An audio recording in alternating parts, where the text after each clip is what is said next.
श्री क्षेत्र ज्योतिबा वाडी रत्नागिरी ह्या देवस्थानाला भेट देण्यासाठी आपल्या महाराष्ट्रातून लाखो भक्त इथं गोळा होतात. बरोबर इथं प्लास्टिकचा कचरा देखील भरपूर प्रमाणात होतो.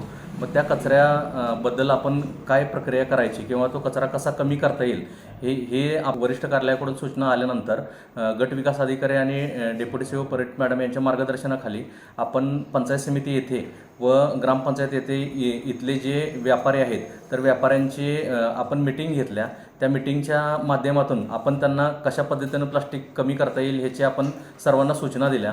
तसेच आपले जे प्लास्टिक संकलन करणारे जे कर्मचारी आहेत तर त्या कर्मचाऱ्यांच्याकडून सगळा जो प्लास्टिक संकलन जे आहे ते आपण एकत्र केलं. तो जवळजवळ 15 दिवसामध्ये आपला 581 किलो जो कचरा संकलन झाला. तर आपले कर्मचारी आहेत तर त्या कर्मचाऱ्यांना आपण 20 रुपये प्रमाणे वेगळा मोबदला दिला. त्याच्यामुळं त्यांच्याकडून सुद्धा हे सगळे जे प्लास्टिक ज्योतिबाच्या डोंगरावर पडलेलं आहे तर ते सुद्धा त्यांनी चांगल्या पद्धतीनं सगळे प्लास्टिक जमा केलं. तर ते प्लास्टिक आपण कोडोली येथे जे कचरा संकलनचं जे प्रोसेस युनिट आहे तर त्या प्रोसेस युनिटला आपण कोडोलीला दर 3 तारखेला आपण महिन्यातून तिकडं पाठवून देत आहे.